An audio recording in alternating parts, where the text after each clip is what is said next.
Bueno, ahora sí, como les decía, entonces, siguiendo con el estudio de la dinámica funcional de las obligaciones, lo que vamos a ver ahora son los medios para hacer efectivo el cobro del crédito. Vamos a ver las clasificaciones y los diferentes medios, tanto judiciales como extrajudiciales, que existen. En primer lugar, recordemos algo que han visto ustedes ya en el privado 1, del efecto práctico de la noción de patrimonio como garantía común de los acreedores. Eso estaba en el artículo 242 y dice que todos los bienes del deudor están afectados al cumplimiento de sus obligaciones y constituyen la garantía común de sus acreedores, con excepción de aquellos que este código o leyes especiales declaran inembargables o inejecutables. Los patrimonios especiales, autorizados por la ley, solo tienen por garantía los bienes que los integran. El patrimonio presenta la característica de ser general y eso significa que todas las personas tienen un patrimonio, al menos uno, y todos los derechos y obligaciones que contraen van a recaer sobre o van a integrar ese patrimonio. Y cualquier deuda que se contraiga puede ser cobrada sobre cualquier bien que integre el patrimonio. El patrimonio no tiene compartimientos y no interesa cuál es el origen de la deuda para saber cuál es el bien que yo puedo atacar. Por ejemplo, si yo tengo un auto y 3 inmuebles y resulta que tengo una deuda tributaria en uno de los inmuebles porque no pagué rentas, la provincia me puede iniciar un juicio para cobrar el impuesto inmobiliario y embargarme uno de los autos o embargarme una cuenta en el banco. Es decir, embargarme bienes que no tienen una relación directa con el inmueble que originó, en ese ejemplo, la deuda. Los llamados patrimonios especiales, nosotros tenemos un solo ejemplo, que es el caso del fideicomiso, que es el único ejemplo que permite a una persona tener más de un patrimonio. En ese caso, el único que tiene segundo patrimonio es el fiduciario, no cualquiera de los que integran el fideicomiso, sino el que asume el rol de fiduciario.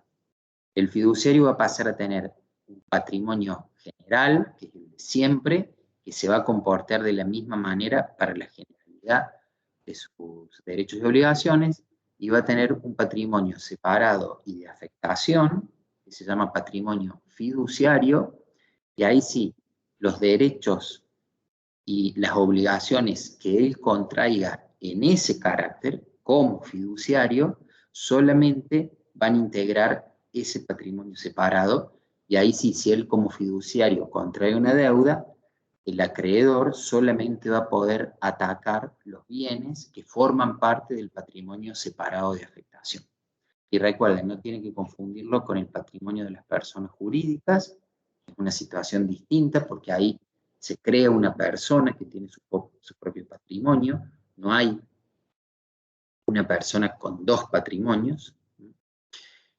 Incluso en las personas con responsabilidad limitada es el mismo efecto. Bueno, les recomiendo que repasen el tema que vieron en la unidad 6 del privado 1 con relación a los bienes que constituyen la garantía y los que están excluidos, que son esos bienes inembargables o inejecutables, están enumerados en el 744, también hay en leyes especiales, y también lo que ya han visto acerca de las clases de acreedores, que no todos ocupan el mismo lugar o posición, porque hay algunos que son privilegiados, porque tienen una preferencia en el cobro, a veces tienen un privilegio general sobre cualquier bien, o a veces un privilegio especial sobre un bien en particular. Después están los titulares de los derechos reales de garantía, que van a cobrar primero sobre los bienes que son el objeto de esa garantía, y después tienen los acreedores comunes o quirografarios. créditos. Bueno, siguiendo dentro de la noción de lo que se llama la tutela del derecho de crédito, es el conjunto de principios y herramientas que le brinda la ley al acreedor para asegurarse la existencia de su crédito, el mantenimiento del mismo y eventualmente el cobro forzado si el deudor no cumple voluntariamente. Las clases de tutela, según la finalidad, podemos ver o clasificarlas en 4. La llamada tutela satisfactiva son todas acciones que buscan satisfacer el derecho del acreedor, que se satisface con el cumplimiento exacto de la prestación. Y es lo que vimos en la clase pasada de la posibilidad que tiene el acreedor de exigirle al deudor el cumplimiento o de hacerse cumplir la prestación por otro si ésta fuese fungible. Acá es lo que iría, si la obligación fuese de origen contractual, el ejemplo de una tutela con finalidad satisfactiva es la acción de cumplimiento. Quiero que se cumpla con lo acordado. Después hay acciones y herramientas que se denominan conservatorias, porque lo que buscan es conservar el crédito, mantenerlo vivo y además posibilitar que en el futuro se pueda satisfacer. Entonces hay medidas cautelares, con una serie de medidas que vamos a ver a continuación, que lo que buscan es garantizarle al acreedor que si no puede cobrar hoy, lo puede hacer en el futuro. Después tienen medidas que son de tipo resarcitorias, que lo que buscan es indemnizar los daños derivados del incumplimiento, puede ser por mora o demora, o puede ser ya por cumplimiento definitivo, se traducen en acciones de daños y perjuicios, y finalmente están las tutelas resolutorias, que lo que buscan es dejar sin efecto un negocio o un contrato. El tema de las tutelas, estas resolutorias, se ven bien en los contratos con prestaciones recíprocas, por ejemplo, en una compra-venta, donde un vendedor se obliga a transmitir la propiedad de una cosa, un comprador a pagar un precio en dinero, si el comprador no paga el precio, entonces el vendedor puede dejar sin efecto el contrato, resolverlo por incumplimiento y a partir de ahí, digamos, no tiene que hacer la entrega de la cosa. Entonces, la tutela es no solo, digamos, perder el dinero, sino evitar desprenderme del bien al que yo me había comprometido. Las tutelas pueden ser de origen judicial o extrajudicial. El fundamento está en el principio de garantía colectiva y el objeto es asegurar el cobro del crédito y también su conservación. Vamos a ver ahora entonces las distintas clasificaciones de los medios que hay. En primer lugar, vamos a ver medios preventivos de protección del crédito. Son muchos. Vamos a ver 3 supuestos diferentes. Las primeras son las llamadas medidas precautorias, y lo que buscan es asegurar la existencia, la prueba y eventualmente el cobro. No son judiciales porque no interviene un juez para su uso o constitución, y su origen puede ser legal o convencional, es decir, el pacto entre las partes. Un medio preventivo que me permite a mí asegurar la existencia de un crédito es buscar la instrumentación del título de la obligación. Es cuando yo, por ejemplo, me piden dinero prestado y antes de prestarlo busco celebrar un contrato y firmarlo por escrito. O si el vínculo o el crédito ya ha nacido, y quiero cobrarle al deudor, y el deudor me pide una prórroga en el tiempo, entonces le digo, bueno, está bien, yo te voy a dar el tiempo que me estás pidiendo, pero vamos a firmar un documento donde dejemos constancia de la deuda, de la fecha desde que se debe, y vamos a fijar la tasa de interés. Es una instrumentación del título que me favorece a mí la posibilidad de cobrarlo porque voy a poder acreditar la existencia de la deuda de una manera más sencilla que si no tuviese ese instrumento. Otro supuesto, que es el de la cláusula penal, es una cláusula accesoria que se inserta en los contratos que prevén el incumplimiento. Puede ser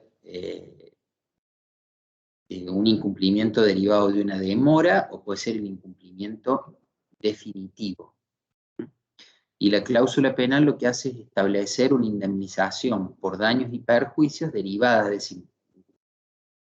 Es una indemnización tasada, y es predeterminada en el contrato, y lo que busca es forzar al deudor al cumplimiento, agravándole el incumplimiento, porque en el caso de que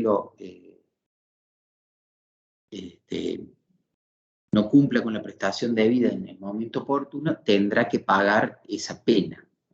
Por ejemplo, si en un contrato donde hay una obligación del locatario de restituir un inmueble alquilado, se inserta una cláusula que, vencido el contrato, el locatario deberá restituirlo y, en caso contrario, deberá pagar la suma de 1.000 pesos por cada día de demora.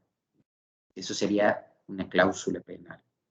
Después tienen el caso de la señal o arras, que puede ser confirmatoria o penitencial, que es una entrega de una cosa mueble, generalmente es dinero, que se hace dentro de un contrato, para asegurar el cumplimiento o permitir el arrepentimiento. Se busca como una garantía de seriedad, que el contrato no quede solo en la celebración, sino que haya una entrega de dinero que pueda servir como una presión para después cumplir. La facultad de resolución por incumplimiento puede ser, se llama también cláusula resolutoria. Ya lo vamos a ver, todos estos temas en contratos, ¿no? Pueden ser expresa o implícita, lo que permite es a una parte a resolver o dejar sin efecto el contrato frente al incumplimiento de la otra. También es un medio de coerción porque se basa en el principio, yo no cumplo hasta que vos no cumplas. Y si vos no cumplís, yo puedo dejar sin efecto el contrato y no cumplir nunca con mi parte. Después está lo que vimos en la clase pasada, que es la constitución en mora, que puede ser automática o personal, pero en el caso de que yo use el sistema de la mora personal y constituyo el deudor en mora, lo que estoy buscando es trasladarle los riesgos de la cosa, y ese traslado, digamos, sirve como una manera de presión para que él cumpla. Y después están, bueno, el caso de los privilegios, que buscan garantizar el cobro de determinados tipos de créditos. Bueno, los deudores cuyo acreedor tiene un privilegio pueden tener alguna presión adicional a los fines de efectuar el pago. Otro de los supuestos que tienen que ver con estos medios preventivos de protección son las llamadas medidas de garantía. Las medidas de garantía lo que buscan es asegurar el derecho de crédito, la existencia y que se pueda cobrar además.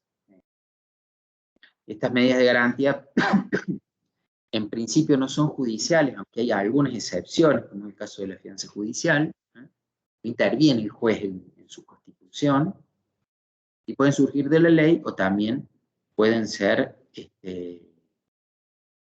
convencionales o a partir del acuerdo de partes. Dentro de las garantías propiamente dichas, la clasificación principal la diferencia entre garantías personales y garantías reales.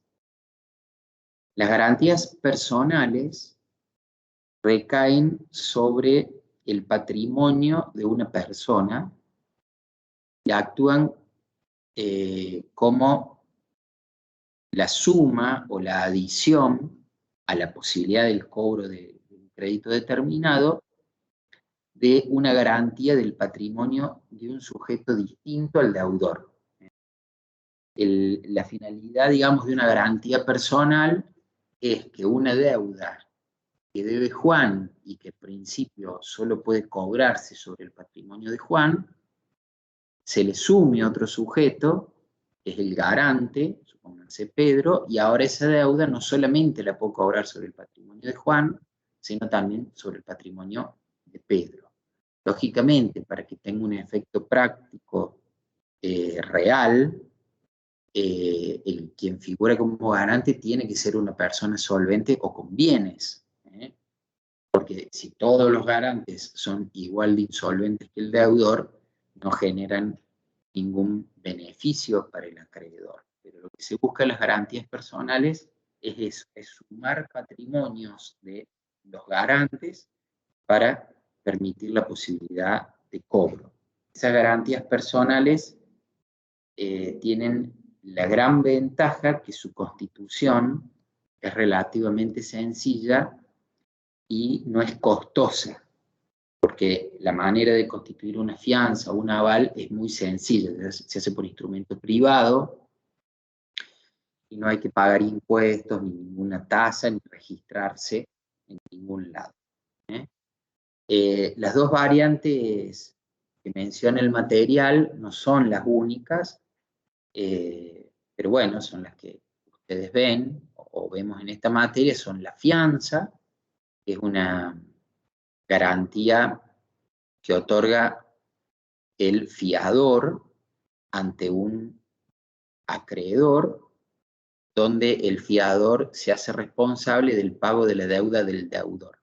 Una garantía de origen convencional, porque está basada en un contrato, y si la fianza es simple, como es por defecto, si las partes no han pactado nada, el fiador va a gozar del beneficio de excusión. Entonces el acreedor primero va a tener que intentar cobrar el crédito en contra del deudor, y si el deudor no puede cobrarlo, recién allí va a ir en contra del fiador. En el caso del aval, es una garantía personal que se utiliza en los títulos de crédito, por ejemplo, en un pagaré o en una letra de cambio. La característica del aval es que, como está inserto en un título de crédito, es abstracto. Una vez que yo otorgo el aval, se independiza de la causa que le dio origen, y ya cuando me reclamen el contenido del título de crédito, yo no voy a poder oponer al tenedor excepciones causales. Pero, bueno, salvo esta cuestión de que la causa no es relevante, a los fines prácticos de esta sumatoria de patrimonios de distintos obligados, el aval cumple una función muy similar al de la fianza. Y después tienen también las llamadas garantías reales. Ustedes han visto ya en el privado 1 lo que son los derechos reales de garantía. La particularidad que tienen es que recaen sobre un bien, sobre una cosa, y lo que le da, digamos, ese efecto de garantía es el valor de esa cosa. El que constituye una garantía real va a tener una preferencia de cobro cuando ese bien se liquide, y por eso son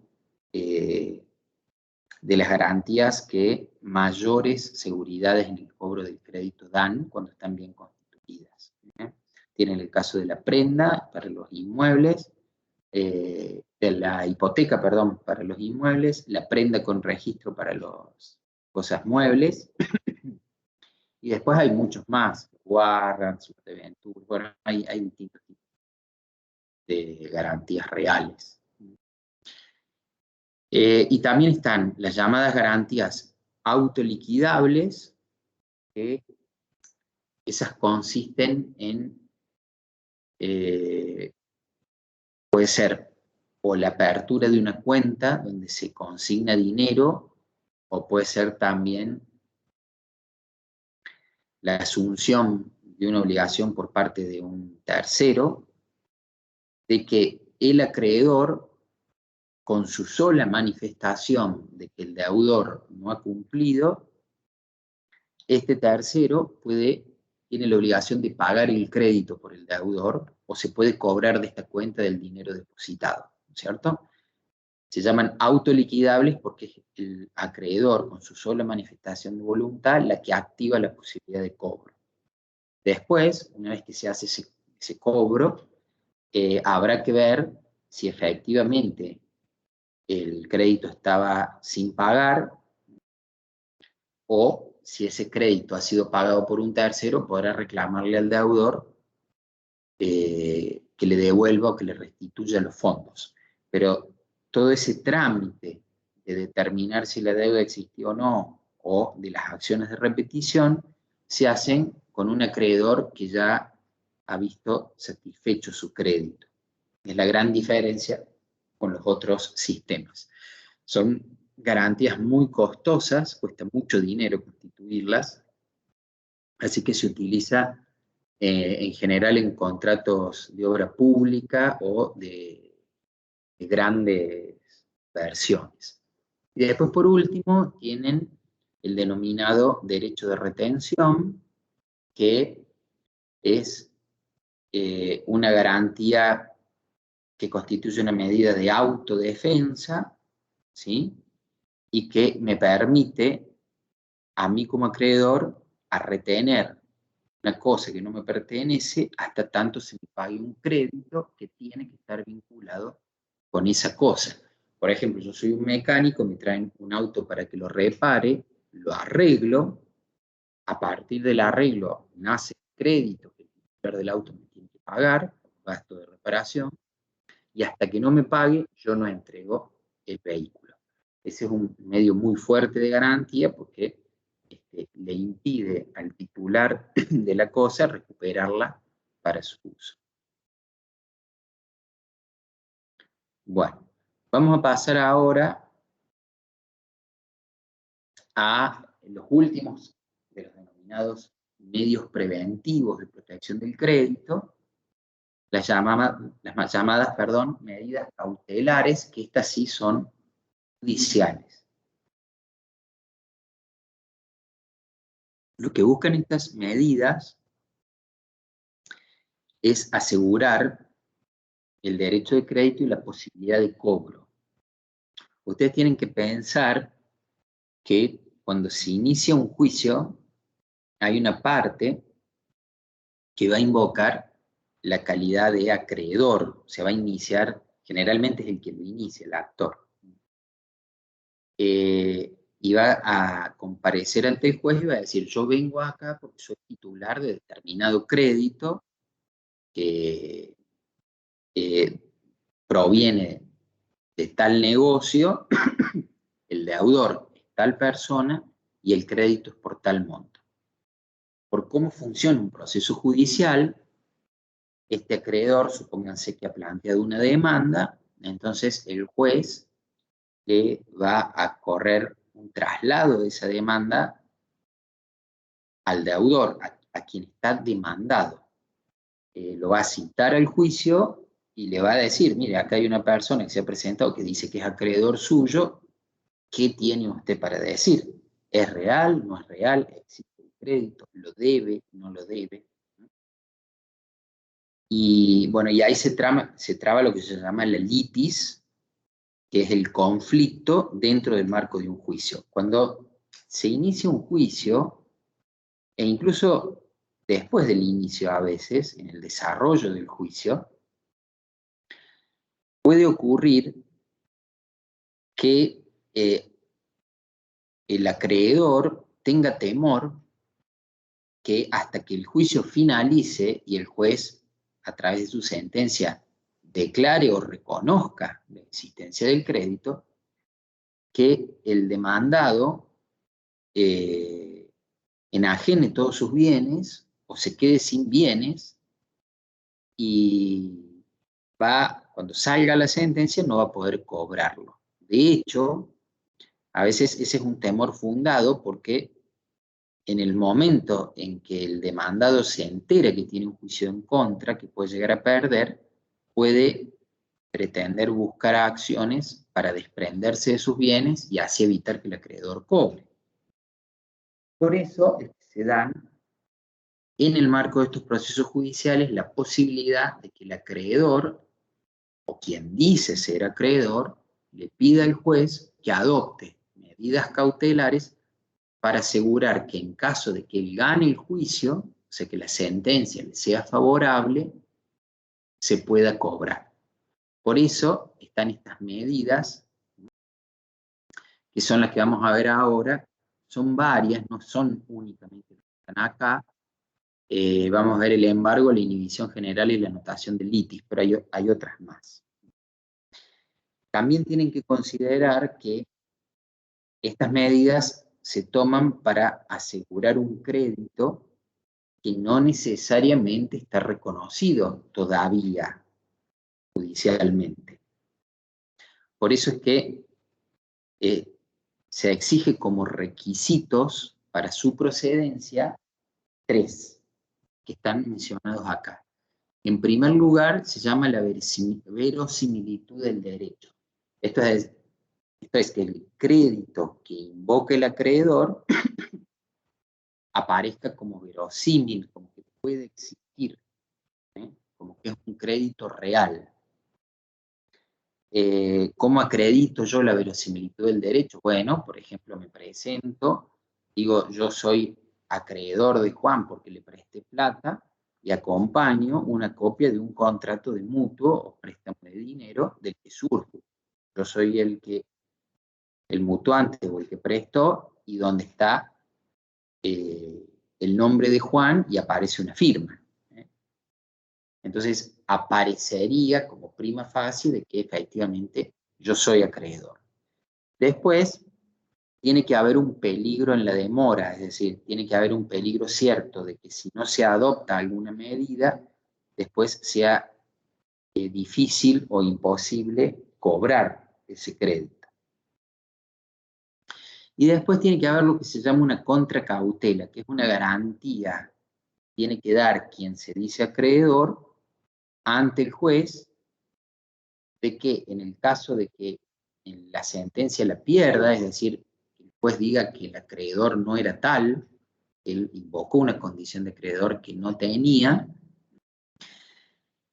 que se vaya a hacer cargo y sea lo suficientemente solvente de los daños que esa medida cautelar que pueda producir al demandado o al destinatario de la acción. Por ejemplo, si yo digo, señor juez, a mí Juan me debe 500.000 pesos, acá está el instrumento, es un contrato, embárguele el auto por esta suma,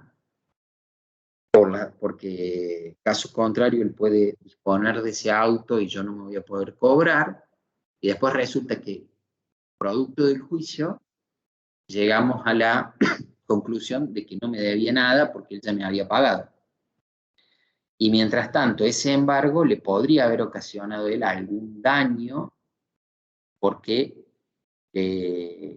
cuando vendió el bien lo tuvo que vender más barato. Entonces, sobre ese daño no va a ser responsable el juez que ordenó la medida, sino puede ser responsable yo que la solicité.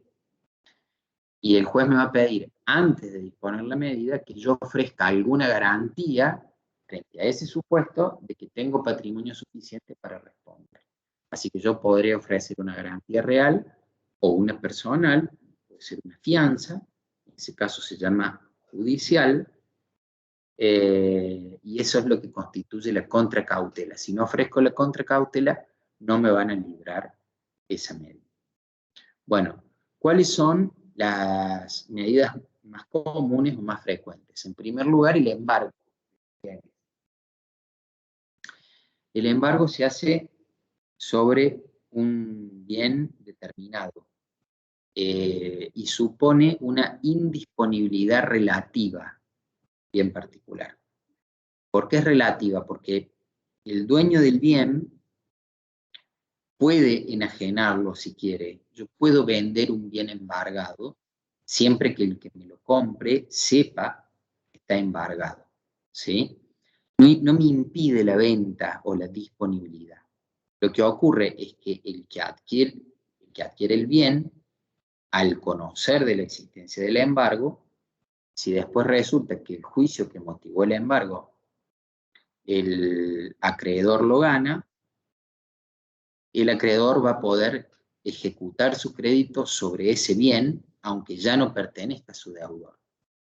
Por ejemplo, yo digo que Juan me debe 500.000 pesos y le pido al juez embargame esta camioneta por 500.000 pesos, porque el embargo tiene que ser por un monto.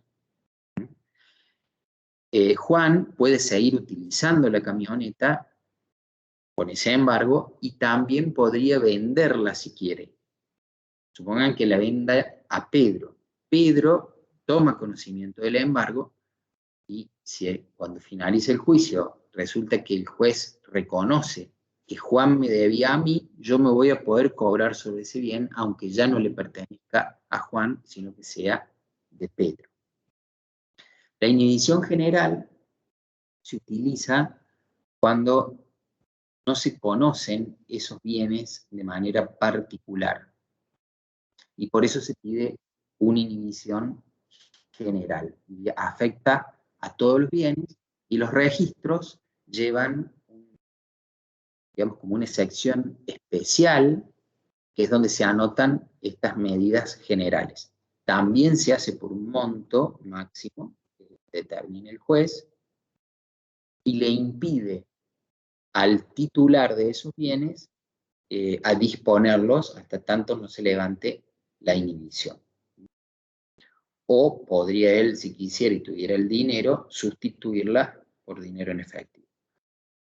Y después tienen otra medida cautelar, que es la denominada anotación de litis. En este caso, la discusión recae sobre un objeto en el marco del juicio. O sea, en un juicio estamos discutiendo, supónganse, a quién le pertenece un inmueble, sea al actor o al demandado. En el marco de ese juicio, ese inmueble que hoy está en poder del demandado, y él podría venderlo o enajenarlo, si él hace eso y yo gano el juicio como actor, cuando quiere ejecutar la sentencia, el bien no lo podría recuperar. Entonces, a través de la anotación de litis, lo que le pido al juez es que comunique a cualquier tercero interesado en adquirir ese bien que hay un sujeto que dice que tiene un derecho sobre el mismo. De tal manera que si después este sujeto gana la sentencia, el adquirente no va a poder invocar la existencia de buena fe. Él puede ser a título oneroso o a título gratuito, pero no va a poder decir que adquirió algo desconociendo que había un tercero diciendo tener un mejor derecho sobre el mismo. Después hay otras cautelares, como por ejemplo las medidas de no innovar, que prohíben o que disponen la prohibición de alterar el estado de cosas, y otras más. Vamos ahora a los que serían los medios compulsivos de cobro o de pago, que es cuando el acreedor solicita la ejecución de la deuda sobre los bienes del deudor, ¿no? O sea, él lo que busca es el auxilio de la justicia, que es el que tiene el monopolio de la fuerza pública, para obligar al deudor a cumplir. Estos medios compulsivos pueden ejecutarse de manera individual o de manera colectiva. Es individual cuando lo hace un acreedor con relación al deudor en un proceso específico. Y es colectiva cuando el acreedor pide la quiebra del deudor, y en el caso de que se declare la quiebra, entonces la forma de cobro es completamente distinta, porque todos los acreedores tienen que ir a un proceso colectivo, donde el juez va a designar un síndico, el deudor se va a haber visto desapoderado de todos sus bienes, esos bienes van a ser liquidados, y con el producido de los bienes se va a pagar a todos los acreedores conforme el orden de privilegios que estos tengan, y si fuesen quirografarios, se dividirán a prorrata hasta poder pagar o la totalidad de la deuda o la parte que alcancen los bienes que se pudieron ejecutar. Dentro de esos medios compulsivos de cobro, en las obligaciones de dar se utilizan, o también en las de transferir el uso, se utilizan el desalojo en los inmuebles y el secuestro de las cosas muebles. Supónganse que yo he alquilado un inmueble y el inquilino no me lo quiere devolver. Entonces, acudo al juez para que ordene el desalojo. Eso se materializa por una orden que da el juez a un oficial de justicia para que se constituya en el lugar. Puede hacer uso de la fuerza pública si lo necesita, o se puede ir con la policía y lo saca al inquilino, retira las cosas, las deja en la vereda si hiciera falta, y le entrega la llave al propietario. Eso sería un desalojo. Y un secuestro de bienes, supónganse que yo he comprado una motocicleta y no me la entrega el deudor, entonces le solicito al juez que por un procedimiento similar a través del oficial de justicia se constituya en el lugar donde se encuentre ese bien y proceda a retirarlo y entregarlo. Otro medio compulsivo, bueno, es el que le expliqué recién, que es el desapoderamiento de los bienes. Es un efecto de la declaración de quiebra. El fallido, una vez que es declarado tal, pierde la administración y disposición de sus bienes, que quedan en poder del síndico, y que es el que, a su vez, a través del proceso de la quiebra, que lo van a ver ustedes en otra materia, en otra asignatura, los va a liquidar a esos bienes, y el dinero que se obtenga va a usar para pagar los gastos de la quiebra y a cada uno de los acreedores que fueron sus créditos. Otro medio compulsivo son las condenaciones combinatorias o astreintες. Esas se aplican para garantizar el cumplimiento de órdenes judiciales, es decir, el juez en el marco de un proceso ha dado una orden que el deudor debe cumplir y es reacio a cumplirlo. Entonces lo que puede hacer el juez es, sobre todo se trata de prestaciones de hacer, o prestaciones también de no hacer, como no se puede ejercer violencia sobre la persona del deudor y no puedo secuestrar la cosa porque es una prestación de hacer, entonces le impone una sanción que equivale a un monto de dinero que puede ser diario, semanal o mensual, a cargo del deudor hasta que cumpla con la prestación debida. Eso es lo que estaría en el 804. La sanción se establece en beneficio de la otra parte en el juicio, no es en beneficio del Poder Judicial. Lo que busca es disuadir la conducta de este deudor que no cumple, y que se hagan efectivos, digamos, los mandatos judiciales, que las órdenes que dan los jueces se cumplan. Y después tienen el caso del pago por consignación. En este caso, lo que hago yo es concurrir al juez, puede ser extrajudicial o judicial, pero si procedimiento extrajudicial no es aceptado el pago por el acreedor, tengo que ir, sí, necesariamente a la vía judicial. Y es en el caso de que, bueno, alguien no me quiere cobrar, digamos, consigno y busco de esa manera constituir en mora al acreedor y trasladarle los riesgos de la conservación y también los gastos que pudieran derivarse de no restituir la cosa. Y por último, tenemos las llamadas medidas integratorias del patrimonio, que lo que buscan es proteger el crédito a través de la recomposición o integración de un patrimonio que se puede haber visto afectado porque tenía bienes y estos bienes salieron de manera fraudulenta o aparentan haber salido porque se simuló que salieron, pues, real, o porque hay bienes que podrían haber ingresado y por desidia o falta de actividad del deudor no ingresaron. Estas acciones que tenemos acá, hay varias que ya conocen ustedes, porque las vieron en el privado 1, pero son todas judiciales. Las dos primeras ya la han visto.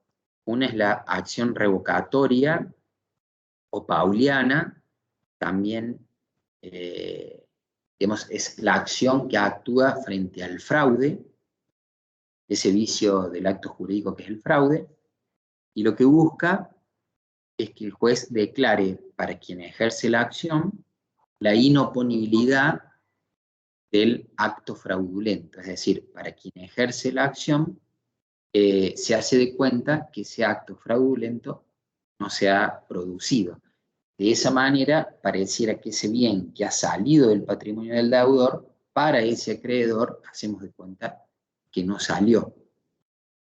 En la acción de simulación, recuerden que actúa frente a un acto simulado que puede esconder un acto diferente o puede que no haya habido acto alguno, o sea, se simula una venta y puede ser que en realidad haya habido una donación, o puede ser que no haya habido nada, ni venta ni donación. El efecto de la acción de simulación es la declaración de nulidad de ese acto, y es una medida integratoria del patrimonio, porque cuando se declara la nulidad, el bien que aparentemente había salido, se deja claro de que sigue integrando el patrimonio inicial. En el caso de la acción subrogatoria, en el artículo 739, este se da cuando el acreedor de un crédito cierto, exigible o no, puede ejercer judicialmente los derechos patrimoniales de su deudor si éste es remiso en hacerlo y esa omisión afecta el cobro de su acreencia. Esto es así. Yo, supónganse que soy acreedor de Juan. Juan no tiene bienes suficientes para pagar el crédito mío, pero yo sé que él, a su vez, tiene un crédito en contra de María. Que si él cobrase el crédito que tiene contra María e incorporase esos bienes a su patrimonio, sí le alcanzaría para pagarme a mí. ¿Qué pasa si Juan no ejerce esa acción? El crédito que él tiene, los bienes que podrían ingresar, nunca ingresan a su patrimonio. Entonces, en ese supuesto yo puedo ejercer lo que se llama la acción subrogatoria, y es colocarme en la posición jurídica de Juan, reclamar el cobro a María. Si necesito hacer un juicio, iniciar el juicio, ¿sí? Y si tengo que hacer uso de las medidas compulsorias, lo haré. ¿Todo para qué? Para obtener que María cumpla y que esos bienes ingresen al patrimonio de Juan, que es mi deudor. Y una vez que están en ese patrimonio, entonces yo me puedo cobrar. Y la última de las acciones es la acción de separación de patrimonio, de deslinde también se suele llamar. Es una acción que existe para evitar que se confundan los bienes o que los bienes desaparezcan o se mezclen en diferentes patrimonios. El caso, digamos, más común es en el caso del fallecimiento de una persona, que en ese caso los herederos continúan la personalidad del causante y van a tener acceso a los bienes que eran del causante, ¿cierto? Podría darse el caso de que ese acceso a los bienes de la persona fallecida dificulte determinar a quién le pertenecían en el futuro, ¿no es cierto? Se ha transcurrido el tiempo, saber si determinados bienes eran del heredero antes de producir el fallecimiento, se le pertenecían a él o eran realmente del causante. Con esta acción de separación de patrimonio, el acreedor de un causante sería un acreedor de una sucesión, puede pedirle al juez que ordene separar los patrimonios y esa separación se traduce en un inventario que se hace sobre los bienes del causante. En ese inventario se detalla cuáles eran los bienes del causante en el momento del fallecimiento y se evita así que en el futuro esos bienes desaparezcan o se confundan en el patrimonio de cada uno de los herederos.